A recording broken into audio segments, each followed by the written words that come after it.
तो hello everyone, कैसे हैं आप लोग दोस्तों। तो मैं आज आप लोगों के लिए रिवीजन वीडियो लेकर आया हूं चार्ज ऑफ जीएसटी का। हाँ दोस्तों, जिन लोगों के एग्जाम 2022 में हैं उनके लिए ये लेटेस्ट वीडियो है, रिवीजन वीडियो है चार्ज ऑफ जीएसटी का। चलिए दोस्तों, फटाफट से इस पूरे चैप्टर को हम यहां पर रिवाइज कर लेते हैं। सबसे पहली बात है दोस्तों कि आपको नेचर ऑफ सप्लाई देखना पड़ता है, लोकेशन देखनी पड़ती है सप्लायर की और प्लेस ऑफ सप्लाई। ये दोनों चीजें अगर अलग अलग स्टेट और यूटी में है तो ट्रांजैक्शन को इंटर सप्लाई बोला जाएगा। अगर ये दोनों चीजें एक ही स्टेट और यूटी में है तो हम इसको इंट्रा ट्रांजैक्शन बोलेंगे दोस्तों। रेसिपिएंट का लोकेशन इंपॉर्टेंट नहीं होता, सप्लायर का लोकेशन और प्लेस ऑफ सप्लाई यहां पर दोस्तों इंपॉर्टेंट हो जाती है। अगर दोस्तों अगर दोस्तों सेम स्टेट का मैटर है, सेम स्टेट का मैटर है। अच्छा, ये वीडियो दोस्तों सीए सीएस सीए में सभी स्टूडेंट्स के लिए बहुत ज्यादा यूजफुल होने वाली है और मैं डिस्क्रिप्शन बॉक्स में आप लोगों को लिंक भी दे दूंगा। अगर आपको ये हैंड राइटिंग नोट चाहिए तो मैं अपना टेलीग्राम चैनल का लिंक दूंगा, जहां पर जाकर आप इन नोट्स का पीडीएफ डाउनलोड कर सकते हो। बिल्कुल लेटेस्ट है 2022 एग्जाम के लिए। और अगर आपको कंप्लीट रेगुलर क्लास चाहिए तो उसका भी मैं पूरा लिंक, सीए का, सीएस का, सीएमए का, जितने भी एक्सक्लूसिव क्लासेज है टेक्स्ट की, उनके लिंक आप लोगों को यहां पर दे दूंगा। ये विद इन स्टेट और यूटी है तो इंट्रा माना जाएगा। दो डिफरेंट स्टेट और दो डिफरेंट यूटी या वन स्टेट वन यूटी में है तो हम उसको इंटर सप्लाई बोलेंगे दोस्तों। इंपोर्ट ऑफ गुड्स और service shall always be treated as inter state supply. Important definition में एग्रीगेट सप्लाई का मीनिंग जान लेते हैं। एग्रीगेट सप्लाई का मतलब होता है, ये सारे वो नोट्स हैं दोस्तों जो मैंने अपनी रेगुलर क्लास में बनाए हैं लेटेस्ट रिकॉर्डिंग के साथ दोस्तों। यहां पर एग्रीगेट टर्नओवर का मतलब क्या होता है? एग्रीगेट टर्नओवर का मतलब होता है जितनी भी दोस्तों आउटवर्ड सप्लाईज होती है उनका टोटल कर लो। लेकिन इसमें इनवर्ड सप्लाई का जो टोटल है वो नहीं आएगा। भले ही आपने आरसीएम बेसिस पर टैक्स दिया हो लेकिन वो नहीं आएगा। केवल आउटवर्ड सप्लाई का टोटल आएगा, चाहे इंटर हो, चाहे इंट्रा हो, चाहे एग्जेम्प्ट हो, चाहे एक्सपोर्ट हो, चाहे डोमेस्टिक हो दोस्तों। ऑल इंडिया लेवल पर जितने आपके रजिस्ट्रेशन हैं सबकी आउटवर्ड सप्लाई का टोटल आपको लेना पड़ेगा। एक बात ध्यान रखना दोस्तों, यहां पर जो जीएसटी होता है वो कभी भी टर्नओवर का पार्ट नहीं बनता है। वो दोस्तों कभी भी टर्नओवर का पार्ट यहां पर नहीं बनता है, इस बात को आप लोग ध्यान रखेंगे। इसके अलावा नॉन टैक्सेबल ऑनलाइन रेसिपिएंट का मतलब होता है इंडिया के बाहर से अगर कोई बंदा सर्विस दे रहा है और इंडिया में रिसीव करने वाला अगर गवर्नमेंट है, लोकल अथॉरिटी है, गवर्नमेंट अथॉरिटी है, अनरजिस्टर्ड पर्सन और उसका कोई इंडिया में बिजनेस पर्पज नहीं होना चाहिए, तो जो लोग इंडिया में सर्विस लेंगे उनको हम बोलेंगे non taxable online recipient. My dear friends, reverse charge क्या होता है दोस्तों? रिवर्स चार्ज जब आप किसी भी सप्लाई पर एज ए रेसिपिएंट टैक्स पे करने के लिए लाइबल होते हैं तो हम उसको रिवर्स चार्ज बोलते हैं। नॉन टैक्सेबल सप्लाई वो आइटम्स हैं जिन पर जीएसटी का लेवी नहीं होता। इसमें alcoholic liquor, petrol, diesel, ETF ये आते हैं। ये वो आइटम है दोस्तों जिन पर जीएसटी का लेवी ही नहीं होता। Inter state supply, inter state का मतलब है जब दो डिफरेंट यूटी के बीच में हो, दो डिफरेंट स्टेट के बीच में हो, एक स्टेट एक यूटी के बीच में हो, अगर इंडिया के बाहर से इंपोर्ट करो चाहे इंडिया के बाहर एक्सपोर्ट करो, अगर आप सेज के डेवलपर हो, सेज की यूनिट हो और अगर आपको कोई भी सप्लाई बाहर से की जाएगी। अच्छा, अगर सेज सेज को दोस्तों एक अलग ही गोला माना जाता है, एक अलग धरती, एक अलग विदेशी, एक फॉरेन कंट्री की तरह ट्रीट किया जाता है दोस्तों। इसके अलावा माय डियर फ्रेंड, जब जब इंपोर्ट होता है ध्यान रखना, रिसीविंग इंडिया में होना चाहिए, सप्लायर इंडिया के बाहर होना चाहिए, रेसिपिएंट इंडिया में होना चाहिए। सेज के केस में स्टेट के अंदर भी अगर सेज है तो अगर आप यूपी में हो, सपोज करो सेज भी यूपी में है और अगर वहां कोई सप्लाई होगी सेज में या सेज से बाहर तो उसे भी इंटर स्टेट सप्लाई माना जाएगा। इंट्रा का मतलब वो है भाई जो इंटर नहीं है, not to be treated as intra even when location of supplier and place of supply within same state. ये दो एक्सेप्शन याद रखना। अगर आप किसी फॉरेन गोइंग टूरिस्ट को स्टेट के अंदर भी सप्लाई करोगे भाई, स्टेट के अंदर भी सप्लाई करोगे तो भी उसे इंटर सप्लाई माना जाएगा। और सेज वाले केस में अगर आप स्टेट के अंदर भी सप्लाई करोगे तो भी उसको इंटर सप्लाई माना जाएगा। टूरिस्ट वो है भाई जो इंडिया का नॉर्मली रेजिडेंट नहीं है और इंडिया में उसने 6 महीने से ज्यादा का पीरियड नहीं बिताया है। अगर वो 6 महीने से ज्यादा रह लिया भाई तो उसको टूरिस्ट नहीं मानना। एस्टेब्लिशमेंट ऑफ डिस्टिंक्ट पर्सन, ये बहुत बार आता है। Establishment of distinct person, establishment of distinct person का मतलब है whether you are registered under GST और नॉट। अगर आपका कोई दूसरा ब्रांच है, अगर आपका कोई हेड ऑफिस है, आपकी कोई अलग यूनिट है, उसे हम एस्टेब्लिशमेंट ऑफ डिस्टिंक्ट पर्सन बोलेंगे। दोस्तों जब जब सप्लाई टेरिटोरियल वाटर में होती है तो बड़ा कंफ्यूजन हो जाता है कि पानी में कौन से स्टेट का माने, क्योंकि उस पानी के साथ बहुत सारे स्टेट, बहुत सारे यूटी कनेक्टेड हो सकते हैं।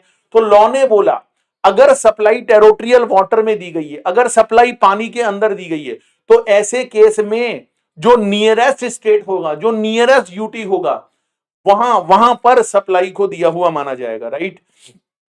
इसके अलावा दोस्तों ध्यान रखना मेरी इस बात को, that is very very important. यहां पर एक बात आप लोग याद रखेंगे, सेक्शन 9 लेवी एंड कलेक्शन 91, 92, 93, 94, 95, ये सारे सेक्शन सीजीएसटी के हैं। अगर आईजीएसटी की बात करेंगे तो यही सेक्शन 51, 52, 53, 54, 55 है। 91 क्या बोलता है, जब भी सप्लाई होगी भाई तो रेट 20% से ज्यादा नहीं होगी सीजीएसटी की। एसजीएसटी की भी 20 से ज्यादा नहीं होगी, लेकिन आईजीएसटी की 40 से ज्यादा नहीं होगी। 9(2) में 5 पेट्रोलियम प्रोडक्ट बताए गए हैं, crude, diesel, spirit, natural gas, aviation turbine fuel, जिनके ऊपर जीएसटी का लेवी नहीं होता। सेक्शन 9(3) में नोटिफाइड सप्लाईज हैं जिनके ऊपर रिवर्स चार्ज लगेगा। गुड्स भी दे रखे हैं, सर्विस भी दे रखे हैं। सर्विस के अंदर एक बहुत बड़ी लिस्ट है भाई, बहुत बड़ी लिस्ट है, याद रखना। वो लिस्ट मैं आप लोगों को बता देता हूं, लिस्ट आप लोगों को बता देता हूं। इसके अलावा 9(4) और 9(5) पहले समझ लो। सेक्शन 9(4) ये कहता है कि अनरजिस्टर्ड बंदा जब किसी रजिस्टर्ड बंदे को सप्लाई देगा तो जीएसटी जमा कराने की जिम्मेदारी रजिस्टर्ड रेसिपिएंट की होगी। लेकिन दोस्तों सेक्शन 9(4) अभी इतना काम का इसलिए नहीं है क्योंकि गवर्नमेंट ने इसको एक बार नलीफाई कर दिया। अभी केवल फिलहाल जो प्रमोटर होते हैं, जो बिल्डर होते हैं, जो सप्लाई लेते हैं, उनके लिए ये नियम लागू है। अगर अनरजिस्टर्ड बंदा किसी भी बिल्डर को या प्रमोटर को सप्लाई देगा तो वहां पर ध्यान रखना 80% उसको रजिस्टर्ड पर्सन से लेना है। अगर 80% से कम लोगे तो जो डिफरेंस अमाउंट होगा, जो डिफरेंस अमाउंट होगा उसका जीएसटी रेसिपिएंट जमा कराएगा। लेकिन सीमेंट और कैपिटल गुड्स ये दो चीजें ऐसी है, ये 100% बिल्डर या प्रमोटर को रजिस्टर्ड पर्सन से लेनी है। अगर आपने रजिस्टर्ड पर्सन से 100% नहीं लिया है तो उस डिफरेंस पर जो टैक्स जमा कराने की जिम्मेदारी होगी दोस्तों वो रेसिपिएंट की होगी। उस पर टैक्स जमा कराने की जो जिम्मेदारी होगी वो रेसिपिएंट की होगी। सेक्शन 9(5) इको की बात करता है। इको वाले केस में ध्यान रखना गुड्स इन्वॉल्व नहीं है, सर्विस इन्वॉल्व है। सर्विस में भी 3 सर्विस इन्वॉल्व है, एक होटल वाला केस है, एक कैब वाला केस है और एक हाउस होल्ड सर्विस की बात है। ये 3 सर्विस दोस्तों अगर इको के थ्रू दी जाती है तो जीएसटी जमा कराने का जिम्मेदारी ना सप्लायर का होगा ना रेसिपिएंट का होगा, इको का होगा। अगर इको फिजिकल टेरिटरी में प्रेजेंट नहीं है तो जो पर्सन इको को रिप्रेजेंट करेगा वो इसका जीएसटी जमा कराएगा। और अगर कोई रिप्रेजेंट करने वाला भी नहीं है, ओ माय गॉड, रिप्रेजेंट करने वाला भी नहीं है, तो इको किसी पर्सन को फिजिकली अपॉइंट करेगा और जिसको यहां पर फिजिकली अपॉइंट किया जाएगा वो इसका जीएसटी जमा कराएगा। तो ये सेक्शन 9(5) वाला मैटर हो गया। ठीक है भाई साहब, 9(3) के अंदर बहुत सारी गुड्स और सर्विस नोटिफाइड है। एक बार फटाफट से रिवाइज करते हैं। सबसे पहली बात करते हैं दोस्तों जीटीए की। देखो ये मैंने एक बहुत सुंदर सा चार्ट बनाया, हैंडराइटिंग नोट्स आप लोग डाउनलोड कर सकते हैं, डिस्क्रिप्शन बॉक्स में लिंक है।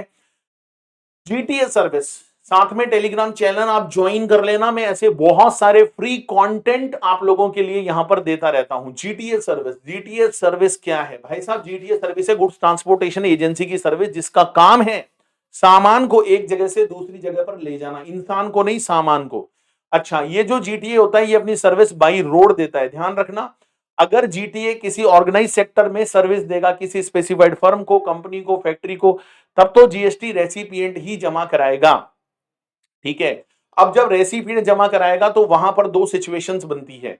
अगर वो जमा कराएगा तो 5% लगेगा रेसिपिएंट, और अगर जीटीए चाहे तो ये भी कह सकता है नहीं रेसिपिएंट तुम मत जमा कराना, मैं खुद जमा कराऊंगा अंडर फॉरवर्ड चार्ज, तो फिर रेट 12% लगेगी, है ना। लेकिन अगर जीटीए ने किसी ऐसे बंदे को सर्विस दी जो कि अनरजिस्टर्ड है, जो अनऑर्गेनाइज्ड है, तो वहां पर तो भाई साहब जीएसटी ही नहीं लगता। लीगल सर्विस के केस में, लीगल में सभी तरह की सर्विस आती है, एडवाइस, कंसल्टेंसी, असिस्टेंस और रिप्रेजेंटेशन सर्विस भी आती है। तो दोस्तों वैसे तो वकील का सर्विस जीएसटी में एग्जेम्प्ट है, लेकिन अगर वो बिजनेस एंटिटी को दिया जाएगा तो जीएसटी लगेगा। और जीएसटी बिजनेस एंटिटी जमा कराएगी। ट्राइब्यूनल सर्विस भी एक तरह का लीगल सर्विस ही है। ट्राइब्यूनल का सर्विस सेटलमेंट का सर्विस होता है, वो भी वैसे एग्जेम्प्ट है, लेकिन अगर वो सर्विस बिजनेस एंटिटी को दिया जाता है तो बिजनेस एंटिटी उसका जीएसटी जमा कराती है। अच्छा, यहां पर एक बात ध्यान रखना दोस्तों, जितने भी रेसिपिएंट होते हैं ना, इन सब का टैक्सेबल टेरिटरी में होना जरूरी होता है। स्पॉन्सरशिप सर्विस के केस में अगर ये सर्विस किसी बॉडी कॉर्पोरेट या किसी पार्टनरशिप फर्म को दी गई है तो रिवर्स चार्ज लगेगा, वरना कभी रिवर्स चार्ज नहीं लगेगा, फॉरवर्ड चार्ज लगेगा। गवर्नमेंट की सर्विस अगर बिजनेस एंटिटी को मिलेगी और बिजनेस एंटिटी अगर लॉकेटेड है टीटी में तो जीएसटी बिजनेस एंटिटी जमा कराएगी। लेकिन 4 केसेस को छोड़कर, रेंटिंग ऑफ इमूवेबल प्रॉपर्टी को छोड़कर, जो पोस्ट ऑफिस की 4 सर्विस है, speed post, express, parcel post, life insurance और एजेंसी सर्विस को छोड़कर, एयरक्राफ्ट और वेसल की सर्विस जो गवर्नमेंट देती है पोर्ट और एयरपोर्ट पर, उसको छोड़कर, और गवर्नमेंट जो ट्रांसपोर्टेशन करती है ना गुड्स और पैसेंजर का, ये 4 छोड़ दो, यहां फॉरवर्ड चार्ज है, बाकी ऑलवेज दोस्तों रिवर्स चार्ज लगेगा। इसके बाद ध्यान रखना दोस्तों, आपने बोला रेंटिंग ऑफ इमूवेबल प्रॉपर्टी जब गवर्नमेंट देती है तो उस केस में रिवर्स चार्ज लगता है, लेकिन अगर यही सर्विस गवर्नमेंट किसी बिजनेस एंटिटी को देती है और बिजनेस एंटिटी अगर रजिस्टर्ड है तो रिवर्स चार्ज लग जाता है। इसके अलावा ध्यान रखना, कोई भी बंदा अगर अपना जमीन, अपना टीडीआर, अपना एफएसआई जो ट्रांसफर ऑफ डेवलपमेंट राइट है, अगर किसी बिल्डर को देता है, किसी प्रमोटर को देता है, तो बिल्डर और प्रमोटर उसका जीएसटी जमा कराता है। कोई भी बंदा अगर अपनी जमीन 30 साल या ज्यादा पीरियड के लिए लॉन्ग टर्म लीज पर देता है, बनाने के लिए, किसी भी काम के लिए देता है, तो सामने वाला प्रमोटर जीएसटी जमा कराएगा। डायरेक्टर अगर अपनी सर्विस कंपनी को देता है as a sitting fees, not a remuneration, because remuneration पर अगर सैलरी है तो जीएसटी लगेगा नहीं, डायरेक्टर फीस होगी तो जीएसटी लगेगा, या अदर सर्विस होगी तो जीएसटी लगेगा, लेकिन डायरेक्टर जमा नहीं कराएगा, कंपनी या बॉडी कॉर्पोरेट जमा कराएगी।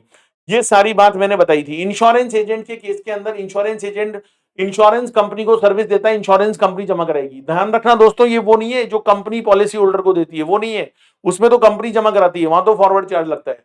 रिकवरी एजेंट की service, recovery agent, oh my God, recovery agent bank और फाइनेंशियल इंस्टीट्यूशन को सर्विस देता है, जीएसटी कौन जमा कराएगा? बैंक और financial institution. Copyright, music, composer, author, photographer, artist, ये लोग अगर पब्लिशर को, म्यूजिक कंपनी को, प्रोड्यूसर को, इनको सर्विस देते हैं तो ये लोग जमा कराएंगे। लेकिन दोस्तों किताब के केस में, बुक के केस में जो ऑथर होता है वो अगर पब्लिशर को सर्विस देगा तो जीएसटी ऑथर भी जमा करा सकता है और पब्लिशर भी जमा करा सकता है। दोनों बातें यहां पर लिखी हुई है, ये एक बार आप नोट्स में पढ़ लीजिएगा।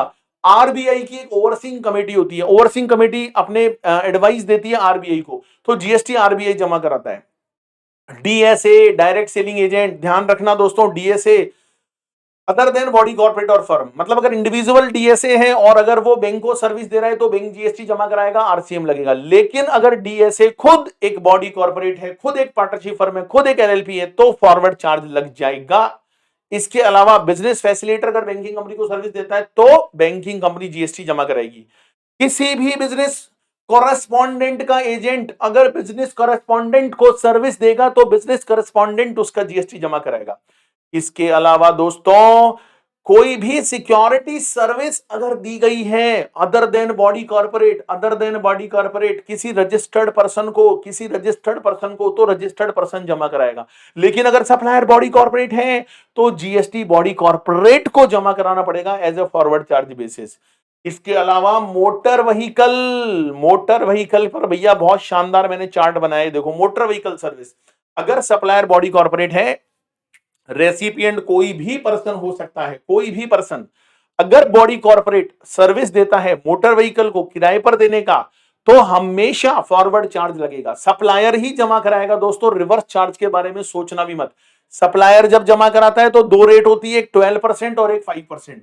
12% में फॉरवर्ड चार्ज मैकेनिज्म के साथ पूरा क्रेडिट मिलता है, 5% में भी फॉरवर्ड चार्ज मैकेनिज्म के साथ पूरा क्रेडिट मिलता है। लेकिन अगर सप्लायर बॉडी कॉर्पोरेट नहीं है और रेसिपिएंट बॉडी कॉर्पोरेट है, रेसिपिएंट बॉडी कॉर्पोरेट है, तो ध्यान रखना, तो ध्यान रखना दोस्तों, फॉरवर्ड चार्ज भी लग सकता है, रिवर्स चार्ज भी लगता है। फिर से सुन लो, सप्लायर अगर बॉडी कॉर्पोरेट नहीं है लेकिन रेसिपिएंट अगर बॉडी कॉर्पोरेट है तो फॉरवर्ड चार्ज भी लग सकता है, रिवर्स चार्ज भी। फॉरवर्ड चार्ज लगेगा तो 12% रेट है, रिवर्स चार्ज लगेगा तो 5% है। लेकिन अगर रेसिपिएंट बॉडी कॉर्पोरेट नहीं है तो भाई साहब वैसे ही आ जाओ जैसा पहले पढ़े थे, फॉरवर्ड चार्ज ही लगना है, फॉरवर्ड चार्ज ही लगना है, फॉरवर्ड चार्ज ही। इसके अलावा दोस्तों सिक्योरिटी अगर लैंडिंग की जाती है, किराए पर दी जाती है, तो जीएसटी कौन जमा कराएगा? बोरोवर जमा कराएगा, बोरोवर, क्योंकि ये काम इंटरमीडिएटरी के थ्रू होता है। इंडिया के बाहर से सर्विस दी जा रही है और इंडिया में कोई पर्सन ऑनलाइन सर्विस लेता है, और अगर वो एक नॉन टैक्सेबल ऑनलाइन रेसिपिएंट नहीं है, कोई भी पर्सन इंडिया के बाहर से अगर ऑनलाइन सर्विस लेगा, तो भैया रेसिपिएंट उसका जीएसटी जमा कराएगा। ये सारी कहानी भाई समझ में आई आपको? 95 मैंने बता दिया था, तो 91, 92, 93, 94 और 95 कंप्लीट हो जाता है। Composition scheme super fast revision है, super fast composition scheme section 10। It is an optional scheme दोस्तों, एक ऑल्टरनेटिव मैनर बताया गया है टैक्स को पे करने का, कि भाई आप ज्यादा बड़े बड़े रिकॉर्ड्स मत बनाओ, आप बार बार रिटर्न मत भरो, बार बार टैक्स जमा मत कराओ। सरकार बोली सेक्शन 10(1) में कि भाई अगर तुम बिजनेसमैन हो और तुम्हारा लास्ट ईयर का एग्रीगेट टर्नओवर अगर 1.5 करोड़ से ज्यादा नहीं है, तो तुम करंट ईयर में कॉम्पोजिशन स्कीम ले सकते हो। एग्रीगेट टर्नओवर क्या होता है मैं बता चुका हूं, लास्ट ईयर में 1.5 करोड़ से ज्यादा नहीं होना चाहिए। और नॉर्थ ईस्टर्न स्टेट्स, जिसके अंदर आसाम को छोड़ देना, और एक मैं नाम बताता हूं, अरुणाचल प्रदेश, मणिपुर, मेघालय, मिजोरम, नागालैंड, सिक्किम, त्रिपुरा और उत्तराखंड। उत्तराखंड अलग से, यहां पर लिमिट 1.5 करोड़ नहीं लगेगा, 75 लाख लगेगा, 75 लाख। दोस्तों ध्यान रखना, यहां पर जो गुड्स के सप्लायर हैं उन्हें ही स्कीम मिलती है, सर्विस में केवल रेस्टोरेंट वालों को मिलती है, रेस्टोरेंट वालों को। और ध्यान रखना, आप कोई ऐसा सामान मत बेच देना भाई जिसके ऊपर जीएसटी का लेवी नहीं होता है, मतलब एग्जम्पशन नहीं, लेवी नहीं होता है, जैसे लिकर है, पेट्रोलियम प्रोडक्ट है, ये मत बेचना, वरना आप स्कीम से बाहर हो जाओगे। इंटर स्टेट सप्लाई कभी मत करना, ई कॉमर्स ऑपरेटर के थ्रू सप्लाई मत करना। और सुनो सुनो, पान मसाला तोबैकू चैनी खेनी चैन से मजा लो। और आइसक्रीम बनाने वाले लोग, पान मसाला टोबैको बनाने वाले लोग, ये कभी भी कॉम्पोजिशन स्कीम नहीं ले सकते। ट्रेडर ले सकते हैं, ट्रेडर ले सकते हैं, मैन्युफैक्चरर नहीं ले सकते। कैजुअल पर्सन, एनआरटीपी लोग भी नहीं ले सकते। सर हम गुड्स के साथ में छोटा मोटा सर्विस दे सकते हैं, सेक्शन 10(1) में आने के लिए दे सकते हो। कितना दे सकते हो? लास्ट ईयर के एग्रीगेट टर्नओवर का 10% और 5 lakh, which ever is higher. इससे ज्यादा अगर आपने कोई अदर सर्विस दी तो हम आपको कॉम्पोजिशन स्कीम में नहीं आने देंगे, बाहर निकाल देंगे दोस्तों। अब क्या हुआ जी, सरकार फिर बोली कि जो एक्सक्लूसिवली सर्विस देते हैं, नॉट रेस्टोरेंट, तो वो तो कॉम्पोजिशन का बेनिफिट ले ही नहीं पा रहे। तो सरकार ने 10(2)(a) के अंदर कवर किया कि अगर आप एक्सक्लूसिवली सर्विस देते हो या सर्विस के साथ में गुड्स का सप्लाई करते हो, लेकिन आप 10(1) में कवर नहीं हो पाते, बिकॉज जो लिमिट है वो क्रॉस हो जाती है, तो आप 10(2)(a) में आ जाओ। और दोस्तों 10(2)(a) में भी कॉम्पोजिशन स्कीम है, लेकिन लास्ट ईयर का एग्रीगेट टर्नओवर 50 लाख, यहां पर 50 लाख है, किसी भी स्टेट का मैटर हो 50 लाख है, 50 लाख से ज्यादा नहीं होना चाहिए। करंट ईयर में बेनिफिट भी 50 लाख तक ही मिलेगा, 50 लाख के बाद नॉर्मल रेट लगना शुरू हो जाएगा। बाकी जितनी भी कंडीशन है सेम है, इंटर सप्लाई नहीं करना है, इको के थ्रू सप्लाई नहीं करना है, नोटिफाइड जो सप्लाई होती है गुड्स की वो नहीं करनी है, एनआरटीपी नहीं होना चाहिए, ये सारी बात भाई साहब बिल्कुल सेम है। करंट ईयर में भी ध्यान रखना, ऐसा नहीं है कि कितना भी टर्नओवर कर लो, लिमिट से ज्यादा करोगे तो नॉर्मल रेट लगना शुरू हो जाएगा। और सुनो, जो कॉम्पोजिशन वाला होता है ना, वो टैक्स कलेक्ट नहीं करता, उसको आईटीसी भी नहीं मिलता। और ऐसा एक चीज और बता दूं, कॉम्पोजिशन स्कीम आपको सारे रजिस्ट्रेशन पर लेनी पड़ती है। ऐसा नहीं होता है कि एक जगह कॉम्पोजिशन एक जगह रेगुलर, ऐसा कभी भी नहीं होता है। अगर आप कोई इनवर्ट सप्लाई लिए हो, आप कॉम्पोजिशन स्कीम में हो, तो इनवर्ट सप्लाई पर कॉम्पोजिशन रेट नहीं लगेगा, इनवर्ट सप्लाई पर तो नॉर्मल रेट लगेगा। कॉम्पोजिशन स्कीम हमेशा आउटवर्ड सप्लाई पर लगती है। इंक्लूजन एक्सक्लूजन मैंने बहुत डिटेल में यहां पर आप लोगों को समझाया है दोस्तों। अगर किसी का रजिस्ट्रेशन ही पहली बार हो रहा है, तो वो रजिस्ट्रेशन की लिमिट तक तो जीएसटी देगा ही नहीं। तो रजिस्ट्रेशन ही नहीं है तो जीएसटी क्यों देगा? ना कॉम्पोजिशन में देगा ना नॉर्मल में देगा। उसके बाद वो कॉम्पोजिशन रेट लगाएगा, और जब लिमिट क्रॉस हो जाएगी तो नॉर्मल रेट लगना शुरू हो जाएगी। दोस्तों रेट याद रखना, मैन्युफैक्चरर के लिए 0.5 है कॉम्पोजिशन सीजीएसटी, 0.5 एसजीएसटी, रेस्टोरेंट वालों के लिए 2.5 सीजीएसटी, 2.5 एसजीएसटी, अदर सप्लायर के लिए भी 0.5 है। लेकिन ध्यान रखना यहाँ टैक्सेबल टर्नओवर है, बाकी सब जगह टोटल टर्नओवर है। अदर सप्लायर थर्ड पॉइंट में जो होता है वहां पर रेट 0.5 है, लेकिन टैक्सेबल टर्नओवर का है। 10(2)(a) में 33% है, जो नई वाला कंपोजिशन स्कीम है ना सर्विस वाला, वहां पर 33% है। इनवर्ड सप्लाई पर ऑलवेज नॉर्मल रेट लगेगा। तो ये सारी तमाम बातें, बहुत सारे एग्जाम्पल दोस्तों मैंने दिए हैं, सच बता रहा हूं आपको मजा आ जाएगा। नोट्स एक बार डाउनलोड कर लेना, फ्री है यार, फ्री है। रिवीजन वीडियो आपके लिए फ्री है। अगर पूरा क्लास देखना चाहते हो ना रेगुलर, एक्सक्लूसिव है, सीए का अलग है, सीएस का अलग है, सीएमए का अलग है, रिवीजन कॉमन करवा रहा हूं, क्लासेस अलग अलग है। मैं आपको डिस्क्रिप्शन बॉक्स में लिंक दे रहा हूं, जाके देख लेना। अभी बम्पर डिस्काउंट चल रहा है दोस्तों, जबरदस्त वाला। रूल 3 रूल 4 इंटीमेशन देनी पड़ती है। अगर आप रजिस्ट्रेशन पहली बार करा रहे हो तो अलग से इंटीमेशन नहीं देनी पड़ेगी, रजिस्ट्रेशन फॉर्म के साथ ही इंटीमेशन चली जाएगी। और जिस दिन रजिस्ट्रेशन हो जाएगा ना, सच बता रहा हूं दोस्तों, वहीं से कॉम्पोजिशन स्कीम इफेक्टिव हो जाएगी। पहले से रजिस्टर्ड हो, बाद में कॉम्पोजिशन स्कीम में आना चाहते हो, तो आपको फाइनेंशियल ईयर स्टार्ट करने से पहले इंफॉर्मेशन देनी पड़ती है। और जिस दिन फाइनेंशियल ईयर स्टार्ट होता है, वहां से आपका स्कीम एप्लीकेबल माना जाता है। इसके अलावा दोस्तों, जिस दिन आपकी स्कीम लिमिट क्रॉस हो जाएगी, उसके बाद डिपार्टमेंट को इंटीमेशन देना पड़ता है कि भाई मैं कॉम्पोजिशन स्कीम से नॉर्मल स्कीम में आ गया हूं। कॉम्पोजिशन सप्लायर को अपनी दुकान पर, अपनी प्रेमाइस पर, अपने बिजनेस प्लेस पर डिस्प्ले करना पड़ता है कि मैं कॉम्पोजिशन वाला हूं। बिल में दिखना, लिखना पड़ता है मैं कॉम्पोजिशन वाला हूं। ये मैंने एक बहुत बढ़िया एग्जांपल भी यहां पर दिया है। अगर आप कॉम्पोजिशन स्कीम में आने के, बाहर आने के बाद भी कॉम्पोजिशन स्कीम के अकॉर्डिंग ही टैक्स पे करोगे, अगर आप नहीं सुधरोगे दोस्तों, अगर आप कॉम्पोजिशन स्कीम में एलिजिबल नहीं हो, फिर भी आप कॉम्पोजिशन स्कीम के चिपके हुए हो, तो गवर्नमेंट आप पे पेनल्टी लगाएगी। सेक्शन 73 74 पेनल्टी सेक्शन है, वो लगाएगी। आपसे रेगुलर टैक्स तो लेगी, नॉर्मल टैक्स तो लेगी, साथ में पेनल्टी भी लगाएगी। इसके अलावा दोस्तों, ऑनलाइन इंफॉर्मेशन वाली सर्विस में अगर इंडिया के बाहर कोई बंदा सर्विस दे रहा है, that is called OIDAR service. और इंडिया में आप और हम जैसे लोग नेटफ्लिक्स का सब्सक्रिप्शन ले रहे हैं, because we are non taxable online recipient, तो जीएसटी जमा कराने की जिम्मेदारी उस सप्लायर की होगी जो OIDAR सर्विस इंडिया के बाहर से दे रहा है। सर अगर वो इंडिया में उसका फिजिकल प्रेजेंस ही नहीं है, तो उसका रिप्रेजेंटेटिव देगा। और अगर रिप्रेजेंटेटिव भी नहीं है, तो वो अपॉइंट करेगा किसी पर्सन को, उसको टैक्स जमा कराना पड़ेगा दोस्तों, उसको टैक्स जमा कराना पड़ेगा। तो ये सारी तमाम बातें दोस्तों मैंने आप लोगों को बताई है।